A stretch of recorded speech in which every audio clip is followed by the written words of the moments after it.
Hello, I'm Gary with Gabbin with Gary. I've been interviewing Ukrainians in Ukraine and her refugees.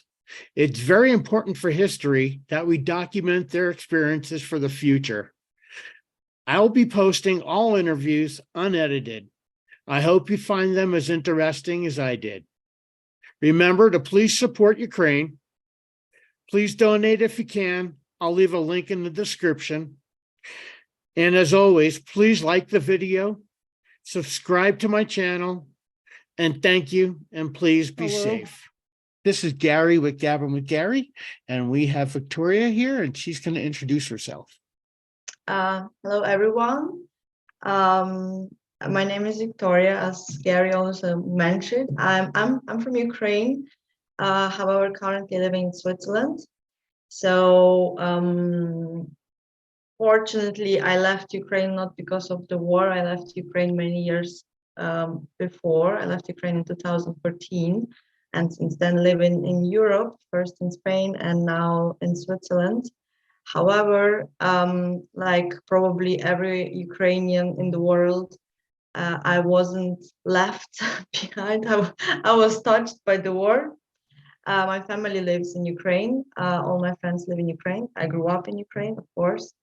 And I guess the reason we have this talk with Gary right now is to maybe share my story as a person who luckily didn't experience the horrors of the war at the place, but experienced the horrors a little bit differently, like guilt of being in a safe place, or fear for the family, or even a fear for people you don't know. And it's a crazy feeling because I didn't know that I have such a big connection to people I don't know, somewhere that live like 1,000 kilometers away from my hometown. And it hurts me to read any news about any shellings, about any bombarding. It hurts me to read about every death I saw, and it cannot, yeah, it influences my life dramatically. And let's see if I can bring some more information or maybe more clarity to those who will watch this video or will listen this audio. I don't know, depending on the way. We'll do both.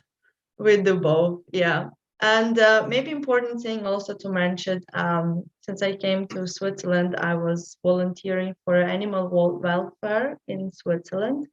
But when the war started in Ukraine, well, the full-scale war, because the war started back in 2014. So when the full-scale war started in Ukraine, we kind of activated our welfare Swiss community and started to help in Ukraine actively. So I'm a project manager, volunteer project manager of the Direction Ukraine, and we are helping to shelters, animal shelters, or any people who are taking care of animals. So we are distributing financial help, and my job is to find them, check them, help them, ask them for their needs, provide them with any help they need, and get a response from them, as well as we are helping the refugees coming here to Switzerland with their pets. So our direction, because there are a couple of organizations here in Switzerland who are helping Ukrainian refugees with pets. So some of them are taking care about medical care of their pets or any other questions. And we are focused on spaying campaign, kind of. So in Ukraine, it's not very common to spay their pets. I don't know why. But it's a necessary thing, not only because of the population of the stray animals, but also of the health, for example, of female animals who are getting all the time some hormonal problems due to that they're not giving birth because they're home pets. So they have to be spayed.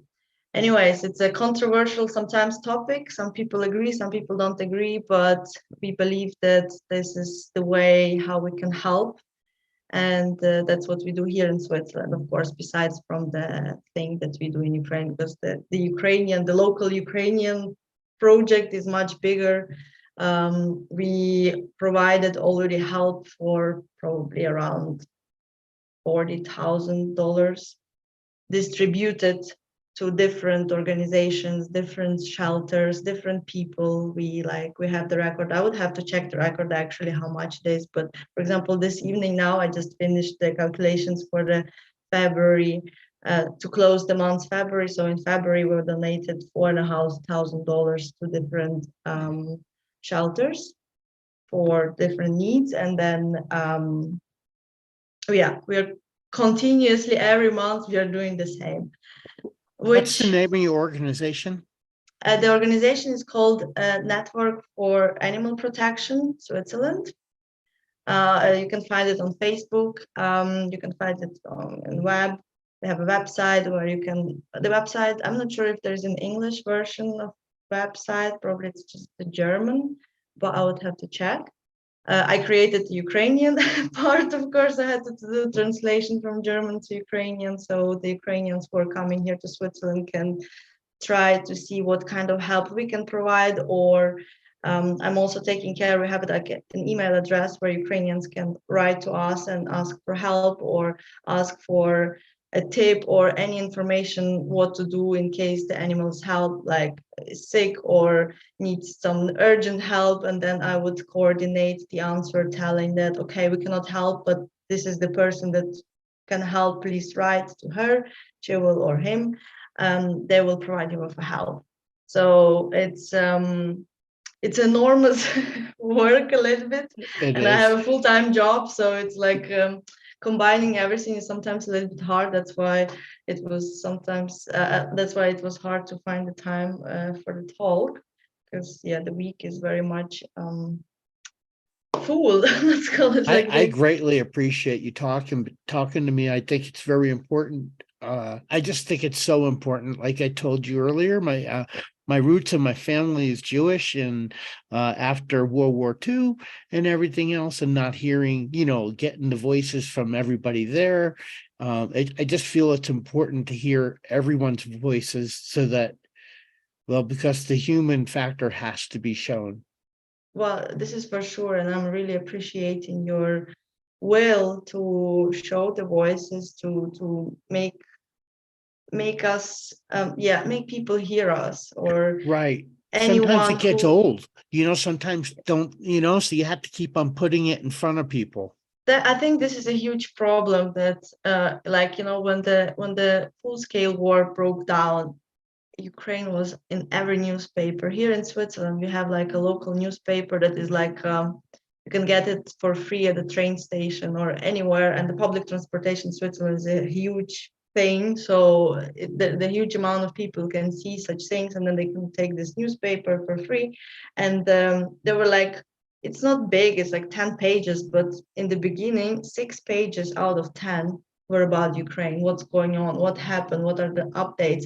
And now, for example, my Swiss friends, sometimes, not all of them, or those who are less interested in any political situation in the world, and then they ask me, is there still war? And I was like, hello? Wow. Like, where are we? Okay, yeah. So we don't hear news anymore. Like, of course, we hear the news when something is big happening, but it's not like everywhere. But people still talk about it. And for example, last Friday, a week ago, when it was like 1 year since on 24th of February, 1 year since the full-scale war started, we had a demonstration here in Switzerland organized by Swiss authorities and the Ukrainian organization together, where we would had a walk through Zurich city, demonstrating with flags. And I was amazed how many actually Swiss people were there, just not just Ukrainians, but also Swiss people who support, who are against any, who are supporting Swiss authorities in support of Ukraine, first of all. And Switzerland, as we all know, is a neutral country, and it's maybe they don't do as much as the other countries do, but for them it's already a huge thing, because usually they stay neutral in any political discussion or situation. They also never take refugees. And when the full-scale war in Ukraine started, they took 75,000 refugees. Population in Switzerland is 8.5 million only, so it's a huge amount. It's 1% of population are now refugees from Ukraine. So it's big, and the support is big. Of course, maybe not as big as Polish support or the post-Soviet countries, which are now in the European Union, but it's still much appreciated. And I think this, as you mentioned, that people forget. I hope they won't. I really hope they won't, because the war continues. People are dying. Civil people are dying. Soldiers are dying. Even Russian soldiers are dying. Like for today, the count is for 150,000 Russian soldiers died. It's insane. It's insane. It's incredible. And like, I don't know, Russian authority doesn't care about them. Well, they don't care. They care don't about care. their pocket, and that's it. No, and it's sad. I mean, I'm sad as a human being that so many other human beings are senselessly dying. Of course, I'm angry because those human beings with a Russian nationality are coming to an independent country, crossing the official border and going and killing other people for who knows what reason. Because I'm sure if you go and ask them, why are you here? Why are you traveled? Like, why did you travel 2,500 kilometers from your small village somewhere in, I don't know where, to here? And they will say, I don't know. They pay good money because they get $2,000 per month for being at the war, or they think that we are Nazis. Like, and then the next question, do you know what is a Nazi? I mean, do you understand the definition? And do you understand that nowadays it's not Nazi but neo-Nazi? So it's like you even use the wrong term to call us. And why do you call us Nazi? Because, like, what? Because we want to because we don't want to speak Russian language, or we don't want to, like, continue with Soviet Union lifestyle, Russian peace, all together, big one family? No. So it's pain. It is. Democracy is very hard. Well, democracy is hard, but if you're talking about democracy in Russia, we know that there is no democracy. There is no democracy. It's we have their Putin. It's all about lining the pockets, and Russia. And that's the way it's always been. I was in the Cold War, 86, 89, and they did the same things then. And I thought they were going to get better, like I told other people. And 20 years, you thought, wow, they're really seem to be a lot better, but you still had it in the back of your mind, and then they do Crimea and Georgia and Syria and now Ukraine, and that you realize that they just never change. No, and I think they won't, because first of all, even if the political regime falls down, there's still people who were for decades brainwashed. They are That's the fulfilled huge problem. by I don't know, by anything that should not drive a human being. And so even let's imagine the perfect case when Putin dies and they change something. Still, people will not change. No, they're not going to get another. It's going to be the same or worse. It's going to be the same. It may get a little better, but it won't be enough to make anything better for the people, so that is definitely going to be a huge problem for the next, 2 decades for sure, with all the sanctions and everything else. Yeah. So how do you verify where your money goes? I mean, not verify where your money goes, but okay, someone says to you that they need X amount of medications for their dog. Yeah. How do you know that that is really going to the dog? Are we talking about the help in Switzerland or the help in Ukraine? In Ukraine. So in Ukraine, I work only with trusted organizations. So those Okay. which I know personally, because I lived in Ukraine until I was 21 years old. All So right. now I'm 30. So Oh, um, I'm sorry. I just turned 55 myself. well, I'm fine. I love it. But the point is, so when I was living in Ukraine, I was already volunteering for welfare. So I know people, I know some organization personally. So when the full-scale war started, and then we started this project from Ukraine, like welfare help Ukraine from the NetHub. NetHub is the network of animal protection in Switzerland, so shortly called NetHub. I will send you the link, by the way. Please, And I'll post it. Whatever you send me, it I'll would be post. great, yes. So the first people I contacted telling like, hey, I can help. Do you need help? I can help. Those people who I knew personally. But since I come from the Western Ukraine, so I come from a small town, not small, middle-sized town in Ukraine called Ivano-Frankivsk. It's about 100 kilometers from Lviv, like a big city there. Um, it's a Western Ukraine. It was relatively quiet. Like, okay, in the beginning, the first days, of course, we had the airport shot and some things were destroyed. But in the end, it was not. It is not so destructive. You cannot compare it with the eastern part of Ukraine, where the whole cities are just don't exist anymore. Um, so, and then I started to search the shelters or organizations on the eastern part and the region of Kiev, because Kiev, the part of the Kiev region was not the city itself, but the region was occupied by Russia. So famous Bucha, Irpin, where people were dying. So I started to search there. And I must say, we did a mistake. We helped, for example, to one organization that was in the end, not honest. I And hear a lot of problems like did Nigerian people as well. yeah, they there was a big scandal actually in Ukraine. It's a huge topic about one shelter that was under occupation of Russian soldiers were there. They occupied, so no one from Ukrainian side can go there.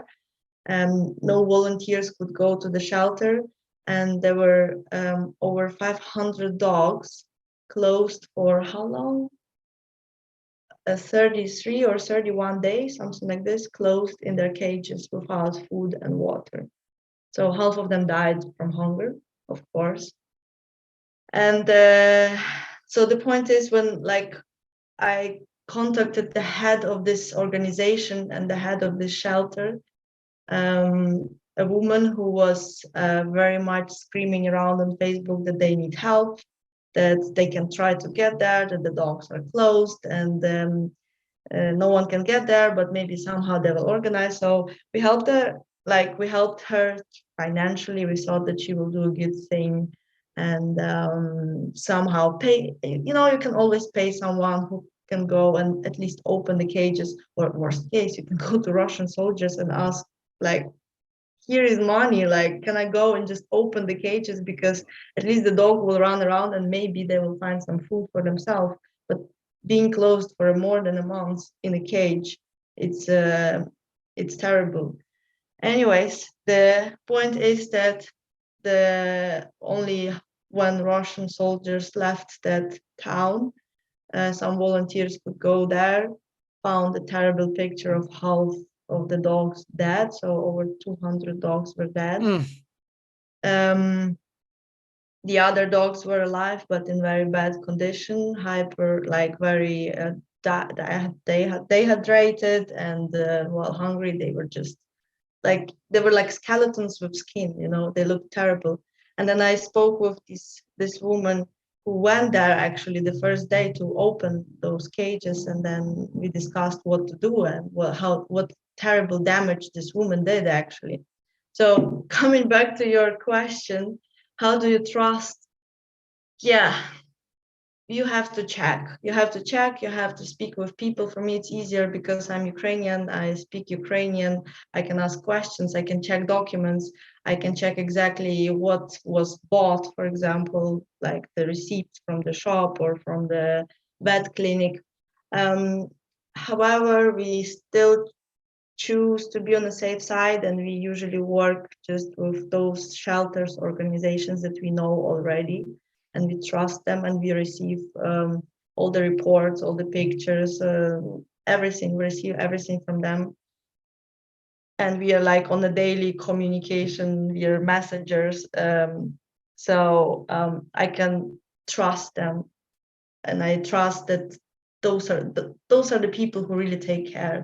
And I think as a person who lives, for example, in the US and wants to help and doesn't know whom to help, I would rather go to a big animal welfare organizations. So, for example, in Ukraine, there is the biggest such organization is called You Are Animals.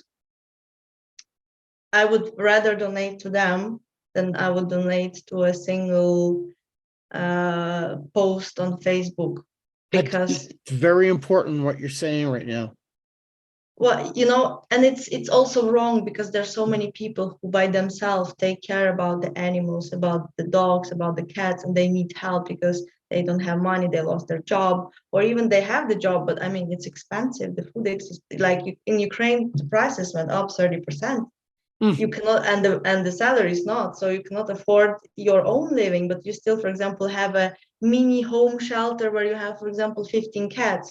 There are such people as well, and they need help, and then they go to Facebook and they ask for help. But this is the trust issue, because there are too many people who abuse this situation. You cannot trust, and this is the problem. What is the solution? I don't know. I don't know. If you're ready to risk your money, whatever, is it $1 or $100, doesn't matter. It's always a help, because you feel bad for a person who wrote a very whiny post on Facebook. You can do it, of course, and you can hope that this person really will spend money for this issue. But many cases are not like that, unfortunately. So I would rather do a research, donate money to the bigger organizations, and they are fairly distributing help to different shelters, to different people, private people even, who take care about the dogs or animals.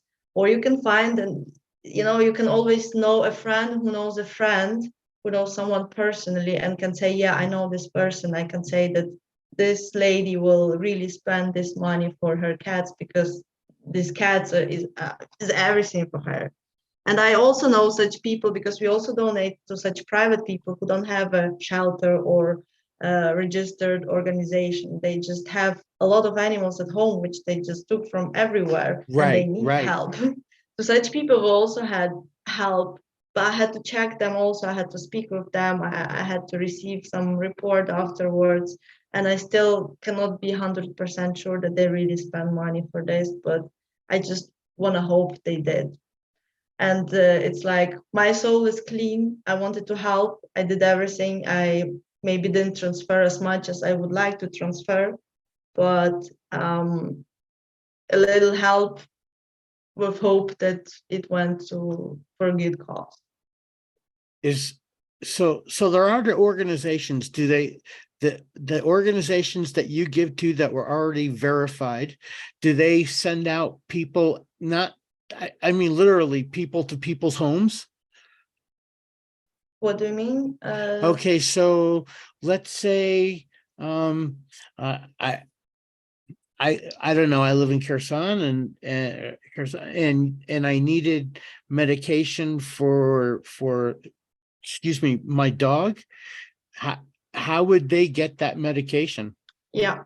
So usually they're always in like towns or bigger towns, or in the cities. They're like shelters, well-known shelters. Always in every city there is some well-known shelter, and if the person is really in need, they go to this shelter and they ask for help. They ask, can you help me? I don't know, can you maybe contact with someone who can help me, or do you have some special price at the vet clinic where my animal can be treated? Can you do this? And usually they help if they can. Yeah, the shelters also have issues, but the shelters or such organizations, usually they're like combined. So an organization has a shelter, and then they help them, because, for example, these organizations we are working with, they are sending me messages like screenshots where people write like, I'm 80 years old, I have 2 cats, and one my cat is somehow is not feeling well, I don't know what to do, like, can you help me? And I have no money, and then they ask me like, can we spend the part of money that you transferred us for this cause? That would be an example. So yeah, such people can always try to contact the local animal welfare organizations or local shelters, and at least let them know that they exist and that they need help. Maybe they cannot get it from the shelter, but maybe the shelter is working with the other organization or the people who are donating from abroad, and then they can do this supply chain of help to this person. It's possible, but I think the worst is with older, like elderly people, because they are not so familiar with messengers, for example, or they are not using any social media, and they have no idea. And this is a problem, because younger people, or yeah, those who are under 80 or under, no, in Ukraine probably under 60,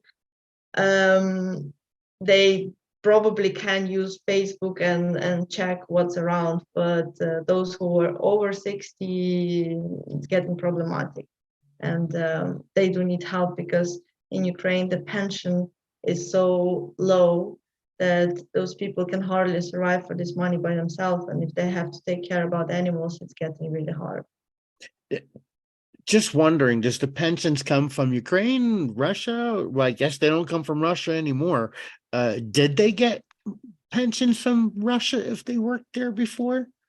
Yes and no. So all the Ukrainian citizens are getting a pension from Ukraine, no matter if you worked or not, because some people didn't work. So if you worked, you get some amount. It's very low. For example, one of my grandmothers, she receives like 2,000 hryvnia. 2,000 hryvnia, it's about $50. Oh, it sounds like so much, but it's not a lot of money. It's $50. So she receives $50 as a pension, and she worked all her life for the state. She always had a job since she was 17 or something like that, until she went to pension at the age of 61, I think. So, and there are people who receive the like minimum pension, which is, I don't know, now probably 1,300, but I'm not sure. I will not operate with numbers. What is the minimum? But it's still minimum. Right. Not when everything's But 30% more. yeah, and those people who like, only those people who live in Russia receive money from Russia. So, But even before, I guess before the Soviet 2014, Union time. right, even like it's, I would assume prior to 2014, if someone was retired in Ukraine and they worked across the street in Russia, or even just retired from Russia and moved to Ukraine, they would have still been able to get their pension. Why I wouldn't connect it to 2014. I guess I would connect it to 1991 when Ukraine got its independence, and then everything got like all the pensions, everything was coming from Ukraine. Those people who for example, I know a person who all his life worked in Russia, and he's an uncle of my cousins. Yeah, he's an uncle of my cousins. He's Ukrainian, got born in Ukrainian, raised in Ukraine. When he was young, he moved to Russia. He worked there until he got he went to pension. Now he's on a pension, moved back to Ukraine, but he cannot receive the pension. So Right. he would have to go to Russia to withdraw money from the Russian bank and then go back to Ukraine, which is now even impossible. So Very interesting. And where do you get all the donations from for your organization? well, it's a non-profit organization, so all our income is the donation from people. But you get Normal. it all throughout all throughout the EU? No, well, we operate just in Switzerland mostly. I'm not sure if Germany maybe is familiar with us, but I would say just Switzerland. So there are private people who are donating small amounts. There are private people who are donating big amounts. There are also companies who are donating some money, and that's how we operate. And do you give the money to the main organizations? Like you said, You for Animals was the main one. Are you giving them money as well? No, we don't give money to them because they get enough of money, because they're very much centralized and very trustworthy. So they're trusted entities, and therefore they get a lot of donations from abroad. And we decided to go smaller, but maybe, well, everything is effective, of course. Just to go smaller, to maybe have also better control over our donations.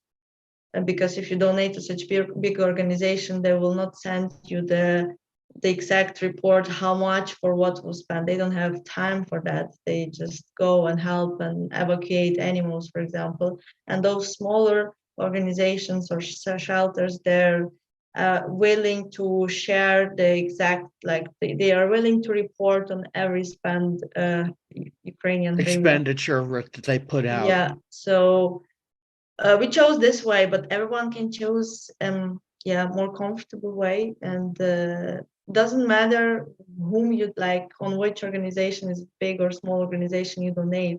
And it also doesn't matter how much.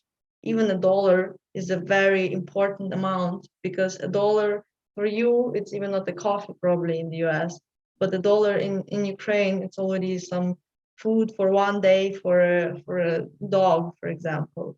And I think many people also don't donate money because they think like, oh, I don't have a lot, and what does it help if I give $5? It helps, because there are like thousands of people who will say, what does it help if I give $1 or $5? And 1,000 people giving $1, it's already $1,000, and suddenly Right. it's a lot of money. So we have to think bigger, or we have to think smaller probably, and think like, it doesn't matter how much I donate. It matters that if others who also donate a little bit, we will make a difference. We will make this, we can make an ocean out of water drops, right? So it's possible. So it's important to think that the donation doesn't have to be big, and every donation is helpful. It doesn't matter how much it is.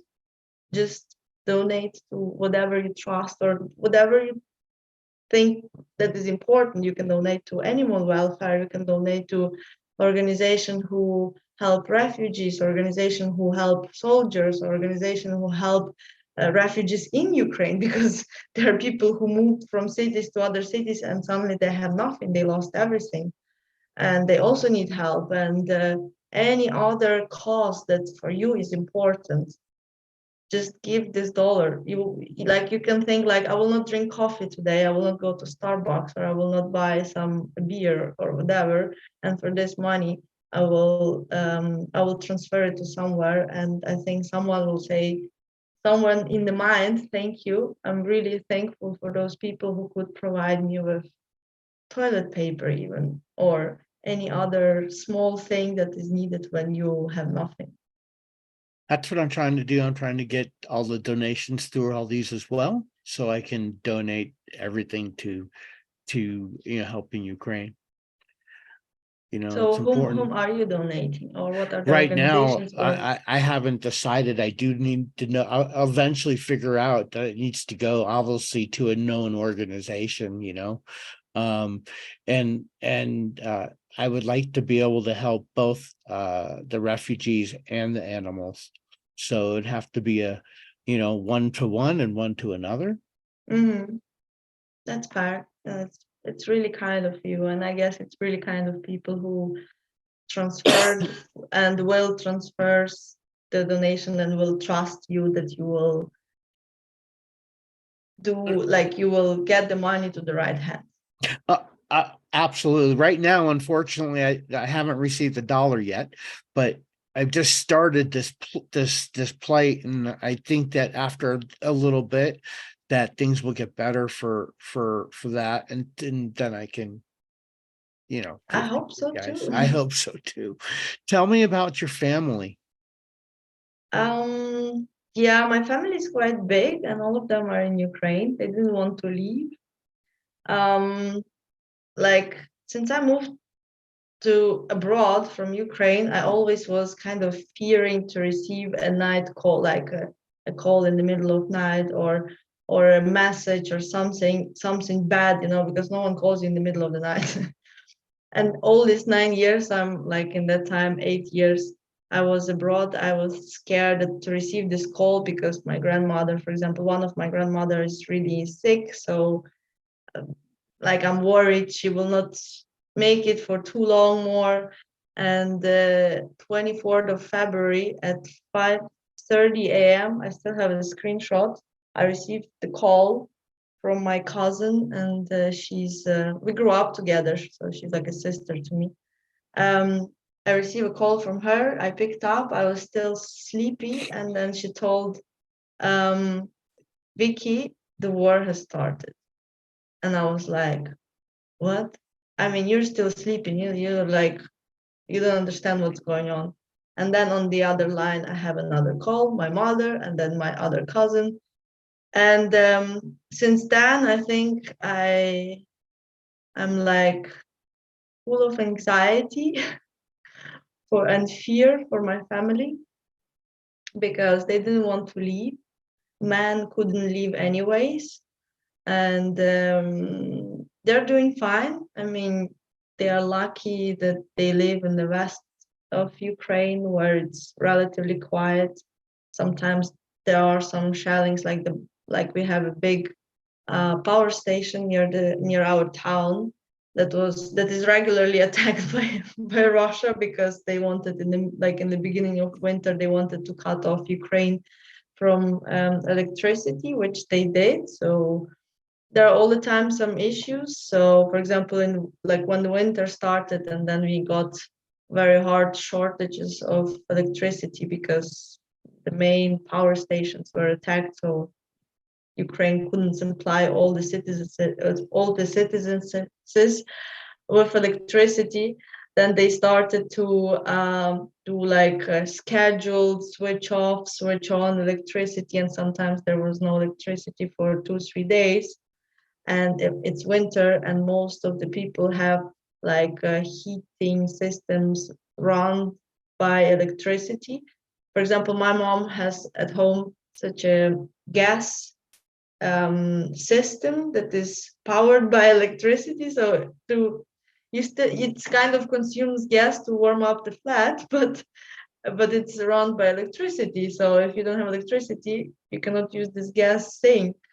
And many people had this issue, so everyone started to buy this independent, small, like huge power banks, like for you would use for campers or something like this. Right. Yeah, so, Generators.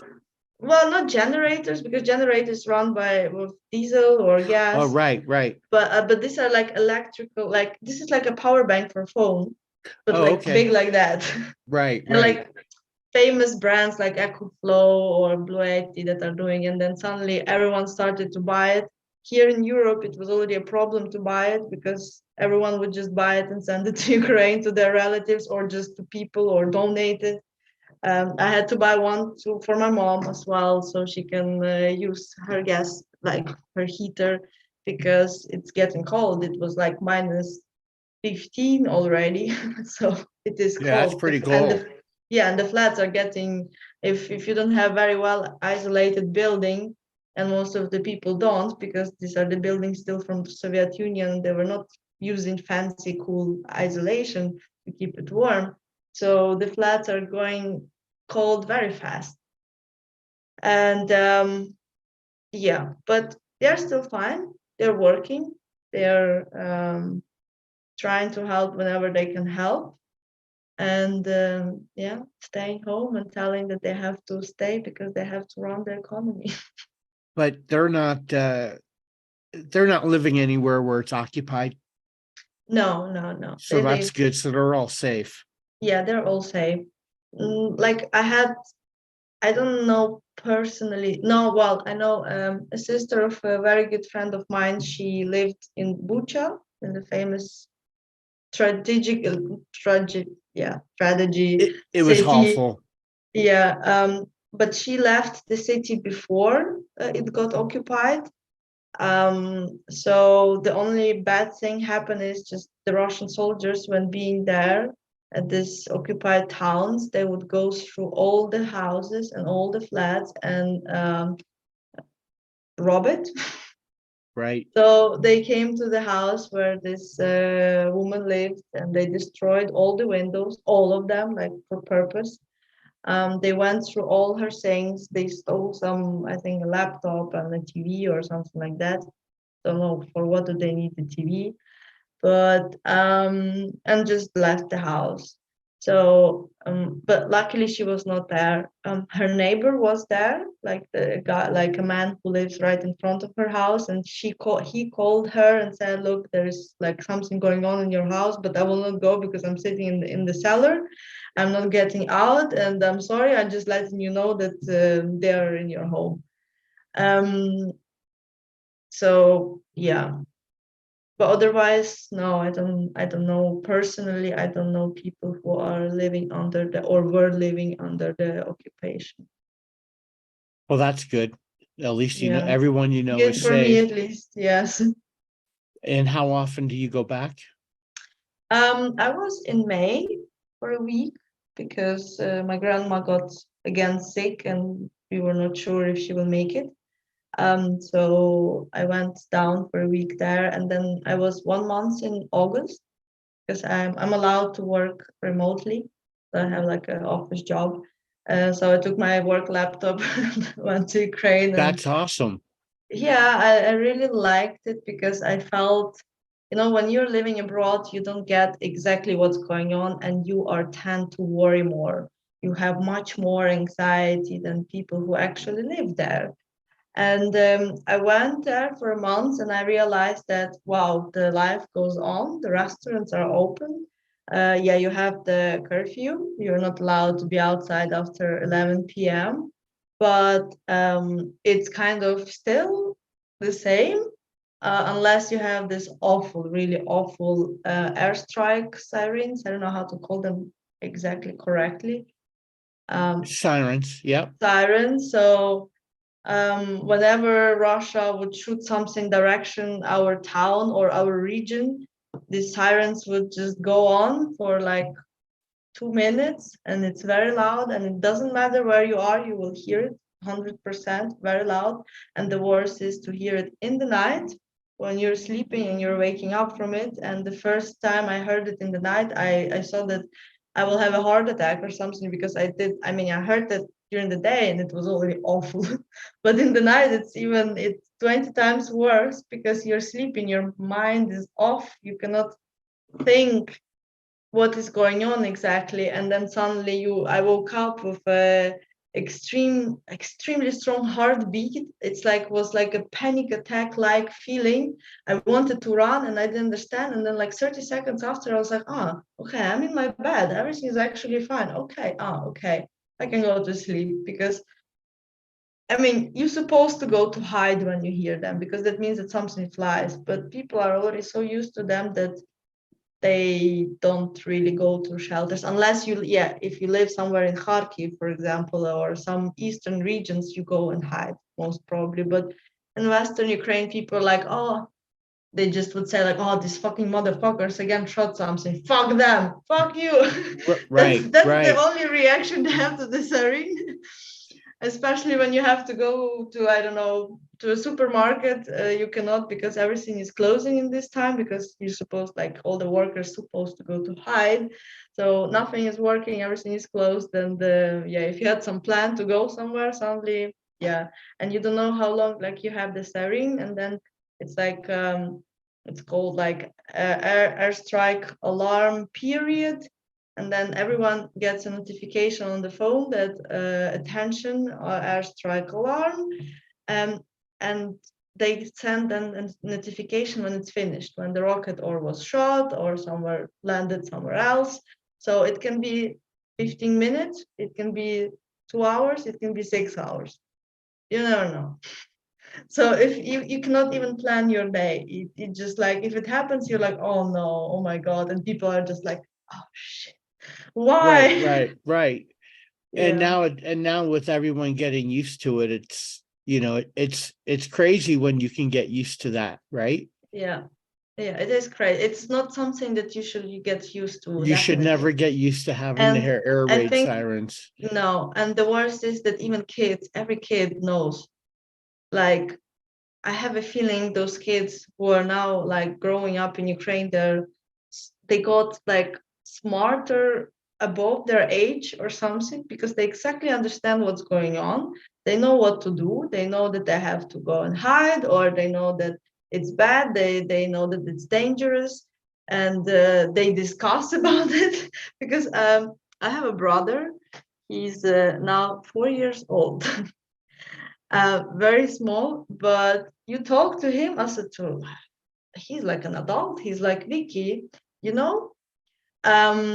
look, when there is this alarm, the siren, you really have to go to hide, because this is dangerous. I know you. When I came to visit, he was like, I know you don't have it back there in Switzerland, but here you really have to think good. And we have here a cellar, and we can go now to the cellar if you want. And don't be scared. It's okay. It's still okay, but you have to take care. And I was like, how old are you? Like, That's four, pretty a four, amazing. yeah, and the 4-year-old kid takes care about my fears and about my feelings, hearing that, because probably I was like, oh, I got anxious, and he saw it, and he was like, okay, I will calm you down. Everything is okay. You should not be nervous, but maybe let's go to the cellar if you don't feel comfortable. And I was like, okay. It's amazing, and it's so sad, and it's so truly sad, because they are growing up with some um, clearly, well, not wrong, yeah, probably wrong world setup. Our world is not doing very well. Well, this is anyways, and it was not for already a long time. But if something, if something happens in the country which you don't have any connection to, you take it differently. You, of course, you kind of empathize with it. You maybe help, but you don't have this exact feeling that, oh my God, it's like I don't know how to explain it. Like, it's like a small stab into your body with some knife.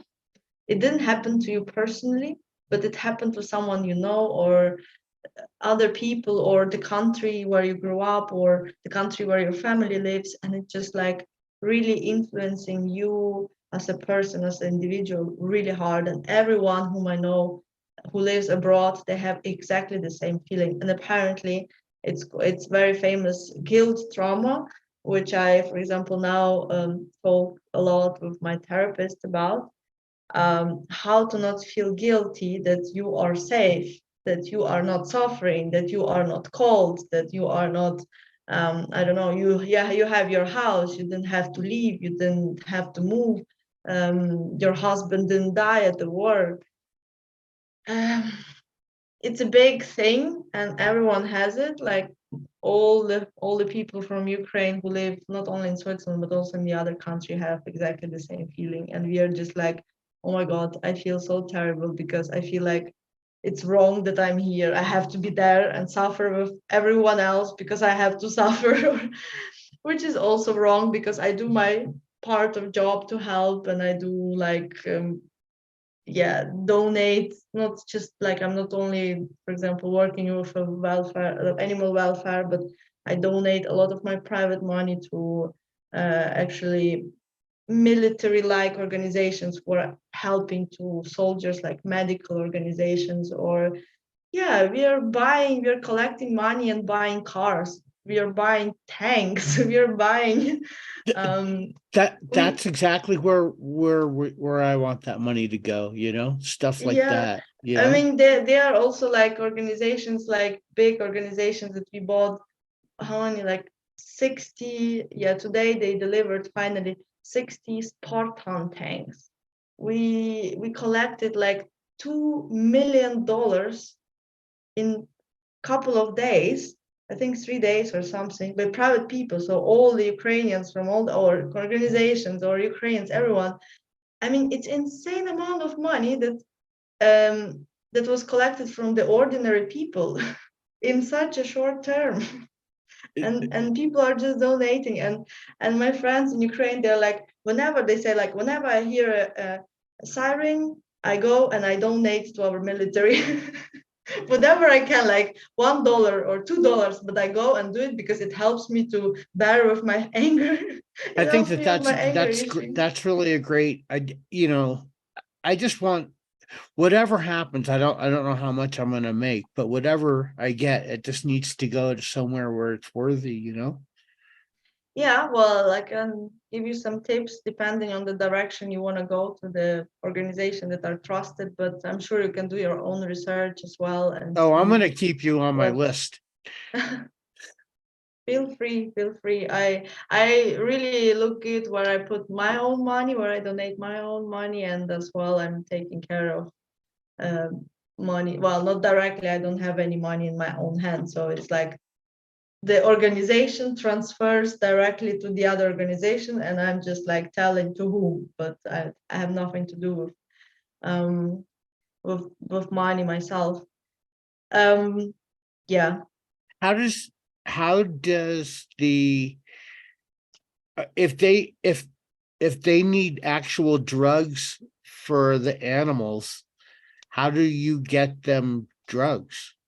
How does the drugs actually get to Ukraine? Do you know?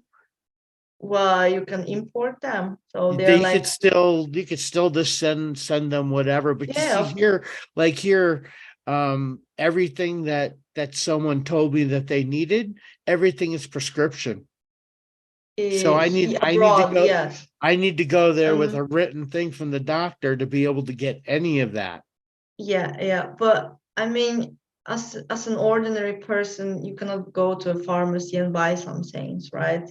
But the drugs are still being imported to Ukraine by official import companies who were doing it before war, and pharmacies are working. Of course, there were some times when there were shortages of some medicaments. Um, but so far, I know it's not so bad anymore, because in the beginning, when the war just broke down, the supply chain broke down. I mean, Right, it's you didn't know, like, operations stopped. People didn't want to drive with a truck, for example, from Poland to Ukraine because it's dangerous. Now it's better. I mean, yeah, in the beginning it was like a wild western or something. You had to fight, like, not fight, but you really had to search for some meds. And I, for example, had to search for some medicaments for my grandmother, which are vital for her, and we couldn't buy them. But I found a person in another city, in Kyiv actually, and she went to a pharmacy and she was standing 1 hour in a queue to get and buy it and then send it by post to my grandmother. So it's everything possible, but most of the time you would buy, like, the organization would buy it through the other organization. As an ordinary person, you can buy simple things, but something very serious you cannot really buy. right. So you can That's you can donate money to organization who works with that they are getting the medicaments to, or civil people, or to military people. I'm trying to Yeah. think. Do you have anything else that you want to tell us?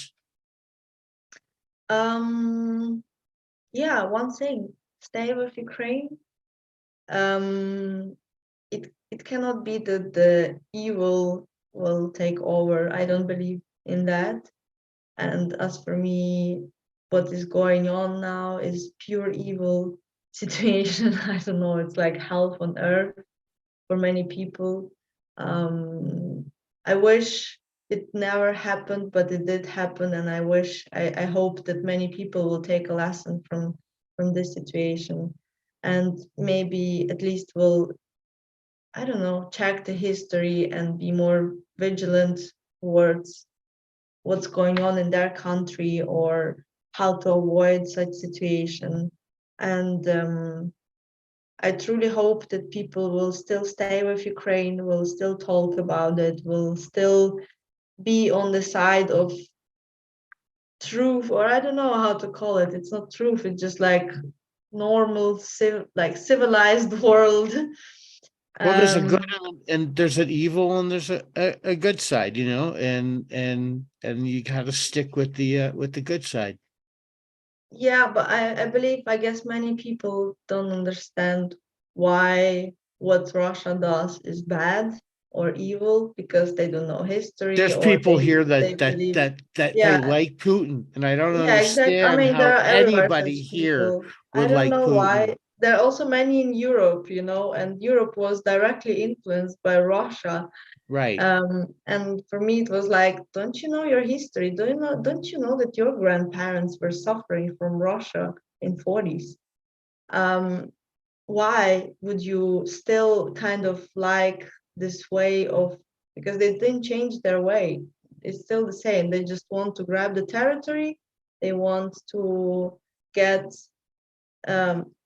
spread hate towards other people, other nationals. I mean, it's terrible, and they just want to destroy the like the I would say the culture. nationality, the culture. Yeah, they start with the language, and then they go further and further and further. And I don't know why so many people. Well, I know because there's so much propaganda. If you go to Facebook, YouTube, and everything, or TikTok, sometimes I see such ridiculous things that I think like, oh my god! But there are like thousands of views, and I'm thinking like, how come? Why? Anyway, so stay with us. If you can help financially. If you can help by spreading information, spread information. If you can help a person who arrived to your country or your town, um, don't forget that this person left everything behind. And it might sometimes sound like, oh yeah, well, they didn't have to go to the US, for example. Why so far? But um, they still left everything behind, even if they went to US, and they come maximum with their, maybe if they have some savings. Um, so I guess be understanding to such people. Many of them might be traumatized. Many of them can be culturally different and maybe not understanding exactly the culture, the rules of the country yet because they're new, but I guess they will get into it. Help them if you can, and yeah, talk about it, because still we have to have it. The information still has to be spread, Well, and the it's U very for You important. program seems to be working. It seems to, I know, I guess I heard some families out, well, in the West Coast, not exactly where I am.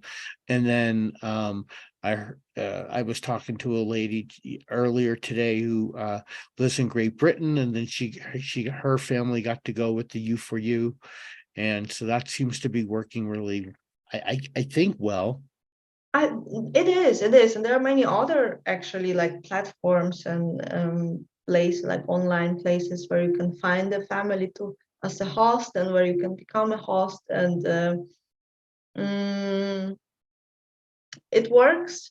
Maybe not without problems, of course, but it still works, and I believe that it still should be like that, and many people um, can have a chance to have another life. Many will come back. Many came back. I actually was hosting part of my family for a month by myself, but they stayed 1 month, and then they saw that it's safe because they arrived like the first day when the war broke out.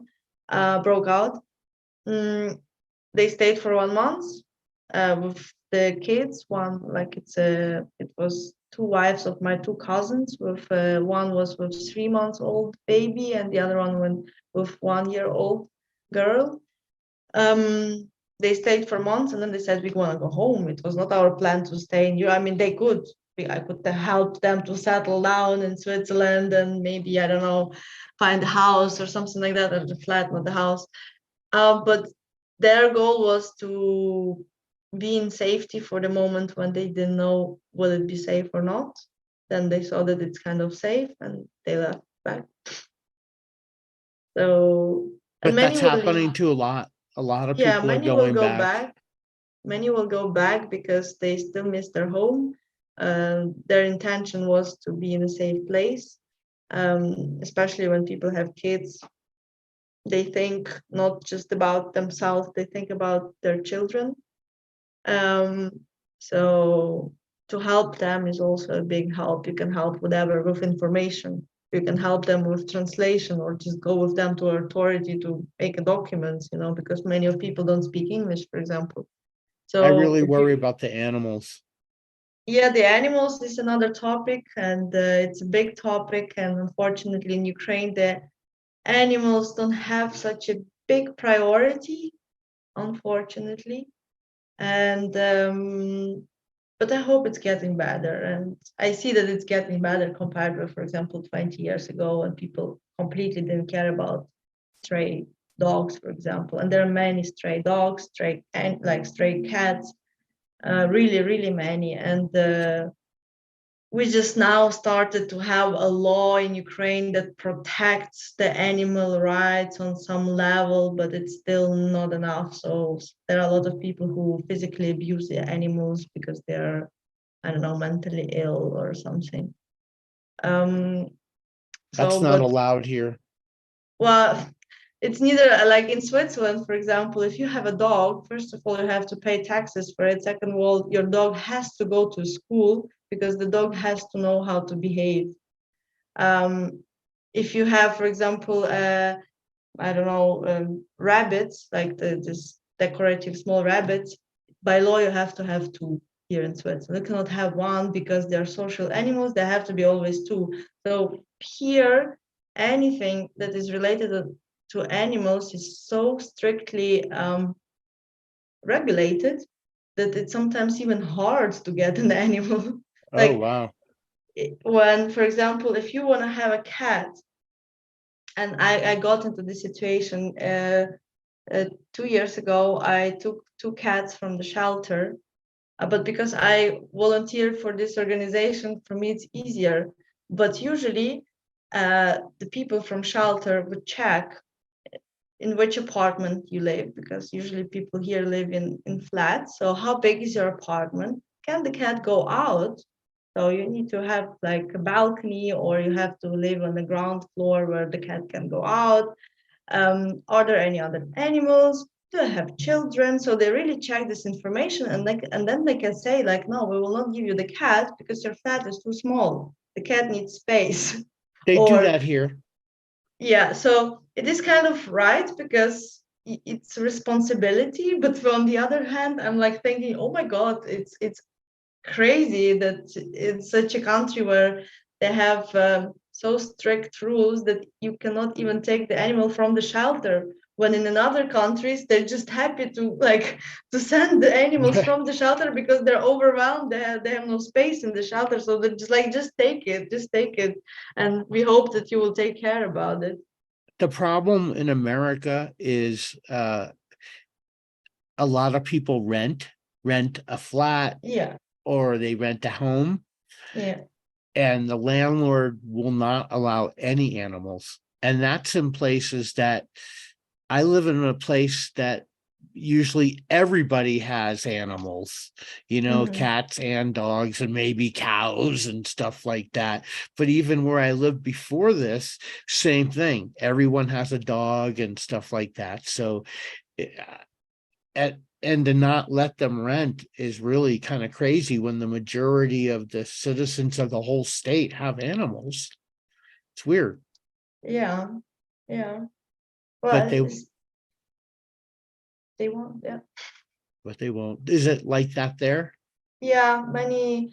You definitely have a trouble to find an apartment if you have a cat or a dog, because this I also had previously. I had another cat. She died, unfortunately. She was sick, and when we were looking for a flat, and then like when you look for a flat to rent, because we rent as well, most of the people rent, you have to fill out the form, and then you have to write all the information: how much you earn, where you're from, do you have animals, do you have children, what do you like, what you're working. So it's like I called it, it was like a beauty contest.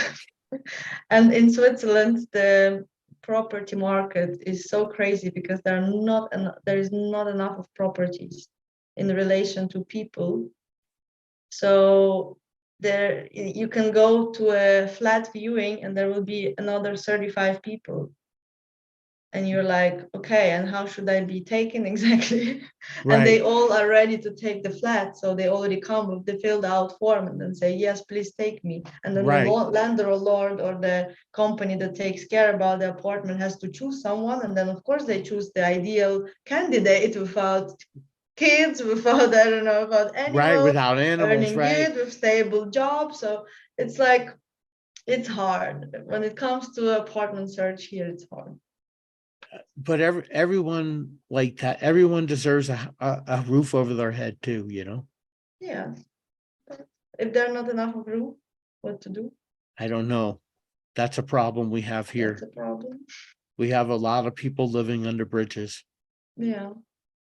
It's kind in camps. They have encampments where Yeah, they I've just seen such in tents. New York. Yeah. Well, I've been in New York in 21 during COVID. Yeah, I saw this and I thought like it's unbelievable. It's It, crazy. it very much is unbelievable. I really appreciate your time. I really hope that you send me all your information, so you know all to all the links and everything, and then I will post them so that everyone can donate if they want to you, and I hope that they do. And Well, not to me. No, no, I don't no, accept. I right don't to your accept any organization, any right, donation right. to the organization where I volunteer, or I will send also the links of the organizations in Ukraine which are considered to be very much Would trust. you send out the one for the military and maybe well, you're already good for the animals, and then maybe something for refugees so I can put them all up. Yeah, sure, we'll do that. Perfect. I Perfect. really appreciate your time so much. I know you're so busy, and you know what you do is important too, you know, and so it's really good that we get to hear your voice too, because like I told you earlier, everybody has a voice and every voice needs to be heard. And I'm sorry for the trauma that you go through right now and the guilt. I know it's very difficult. Yeah, well, thank you so much for hearing me out. And thank you so much for understanding or trying to understand in which situation Ukrainian people are. And I'm still not the most traumatized person from Ukraine. There are much worse situations. So, but still, really appreciating Well, you know, you. everyone deserves not to hurt, you know. Yeah, true. That's true. Every pain, like pain is pain, no matter. But anyways, again, thank you so much, and I will send you all the links, and I hope that someone will hear me out. They'll heal And you. hello I'll from get it out. Switzerland. Thank you so very much. And if I can help you with anything, you let me know and I'll do whatever I can for you. Perfect. Thank you. Have a good day, and for Yeah. me, already good night. Yeah. Have a great night. Don't go to the Bahnhof too late. And Yeah. I spent my time in Aschaffenburg, Uh-huh. Why? Okay. Well, I and have a Bahnhof right in front of my house, but I'm not going out tonight, so I'm going to sleep now. yes, you have a great one. Thank you. Have a great one too. Bye. Bye.